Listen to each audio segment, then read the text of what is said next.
If you clicked on this video, then you're probably thinking of releasing a song in 2023. Congrats! But I'm still confused. What's taking you so long? Type hashtag Y in the comments below and let me know why you're getting started now and why it's so important to you. And I'm going to try to respond to as many of those comments I can in the next 24 hours. And of course, you're not too late. There's millions of artists just like you that are going to release their very first song and get millions of streams and maybe even get a plaque just like this. Sure, there's 60 plus songs uploaded daily to Spotify, but how many of those are actually good or even promoted or marketed properly? And guess what? You don't have to be great to get started, but you do have to start to become great. Perfectionism is the killer of all dreams. Done is better than perfect, and I am by no means telling you just to put garbage songs out there. But let's listen to what Ed Sheeran has to say about putting in hard work. When I first started out, I saw Damien Rice in concert, and I mention it in a song. I said, I won't stop till my name's in lights, Stadium Heights with Damien Rice. And literally, like, I watched him and was like, I want to do that one day. And wrote a million songs, did a million gigs, and have ended up kind of doing a similar thing. But it literally came from writing a song a day or 2 songs a day or 5 songs a day and just getting all these songs out of me, doing a million gigs, sometimes 3 gigs a day. Sometimes we did 6 gigs a day one year at Glastonbury. But I think you view it as a dirty tap. When you switch a dirty tap on, it's going to flow shit water out for a substantial amount of time, and then clean water is going to start flowing, and now and then you'll get a bit of shit, but as long as it gets out of you, it's fine. So with songs, you're going to write shit songs at the beginning. My songs were terrible. My raps were terrible. Like, I've listened to it the other day, it's awful. But I got it out of me, and the more and more you write, the more and more you experience, and then you start flowing clean water, and songs start getting better and better and better. And when you're on a good streak, you're writing good songs, now and then you're going to write a shit song, and that song is out of you and you can move on. So Ed is telling us to put in the reps this year, put in the hard work, the songwriting, playing shows. I can't believe he did 6 shows in one day. The most we've ever done is we did 3 high school assemblies and then we did a concert at night, so that was 4 for me, but 6? But there's one piece of crucial information that was missing from this video, and that's the definition of insanity is to do the same thing over and over again and expect different results. You can't keep writing the same song and not improving. So how are you going to get better? That's why you need to hire a producer, and that's why I've got Pharrell and Rick Rubin to lead the way. If you're working with an artist and you have a difference of opinion with the artist over something you're working on, what would normally happen? And so when we get to that place that you're talking about, when there's a subtle disagreement, this is when I still leave my ego hat like hung up at the door. But that's when I say, maybe you should try this, or you know what, if you do that, it's probably going to be what you've been doing.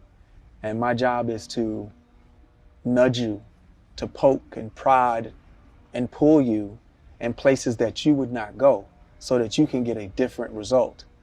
Because if you do the same things, you're just going to make another one of those really well. Mm-hmm. You know what I'm saying? And that's when they have to trust you. And that's that same kind of very subtle trust of when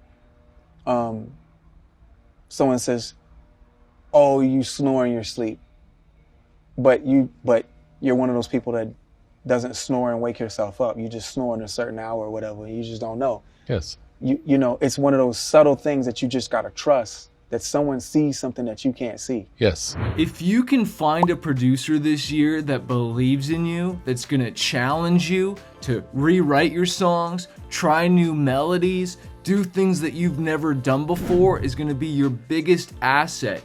Not just a studio engineer that's gonna hit record and just let you do whatever you wanna do, but challenge you and pull things out of you you didn't even know was there.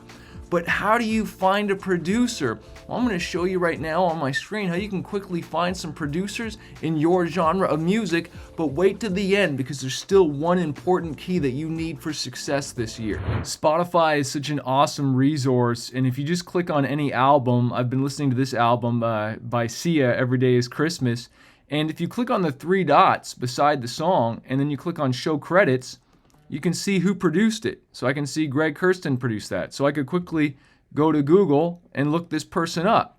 You might not be wanting to make a Christmas song. Maybe it's EDM. So I just click on search and I type EDM. and I can just type on playlists, and it gives me tons of playlists. And I just want to grab maybe like an indie playlist of someone, like I don't know who this is, and maybe scroll down here to a song that I don't know. And again, click on the 3 dots beside the song, whatever your genre is, and show credits.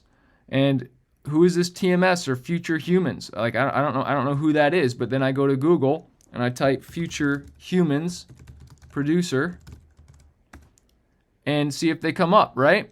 And just start looking. Future Humans initially was London-based producer Sam Kramer. Okay, and so I start looking for these contacts of these people and reach out to them. Now, are you maybe going to be able to hire someone as big as Greg Kirstens or Rick Rubin or Pharrell? No, but you find someone in your genre that is making a really dope song that you like and reach out to them. This is one area of your career that you don't want to cheapen out on. But this last thing that you need to have in 2023 is something Eminem does, is something Drake does, DJ Khaled, even Ed Sheeran, and so many successful artists do, and I don't see many independent artists doing it, whether it's hip-hop, rock, alternative, EDM. I don't see enough of it, especially with new artists trying to come up, and that's collaborations.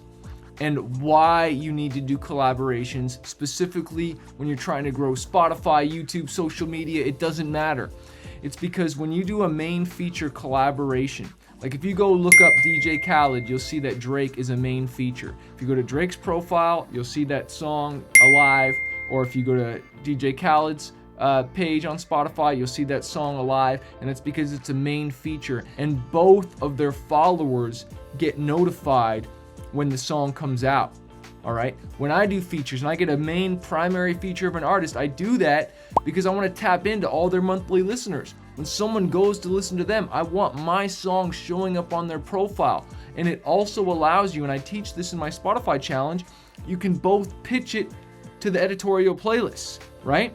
Imagine this though, let's take it to social media. You both post about the song. What if you both go live on Instagram and both of your followers get notified? And now this opens up touring opportunities and so many different opportunities. So I encourage you, maybe it's not on your first song, maybe it's not on your second, but please on your third. It's such a better investment than you just spending money on ads. Like when you're running ads to people that don't know who you are, it's like, hey, check out my stuff, and it's cold traffic, it's people that don't know you. But when you spend maybe a couple $100s on a feature, which you can get a feature for really cheap that has a much bigger audience than you, and then you have them on the track, it's not saying, hey, can you please listen to me? It's like, no, you're tapping into someone's fan base and it's getting a referral. Can you see how much more powerful this is between cold traffic, people that don't know you, you're just trying to run ads to them, and ads are great, but if you want to get there faster, get a feature. Spend the money and invest in a big feature and get someone who's already got a fan base and tap into it. Leave in the comments below if you're gonna hire a producer first, if you're gonna get a feature first, or if you're just gonna focus on writing. Which out of the 3 that I shared today are you gonna focus on? Is it gonna be songwriting? Is it gonna be finding a producer? Or finding an artist to feature on your next song? Let's go.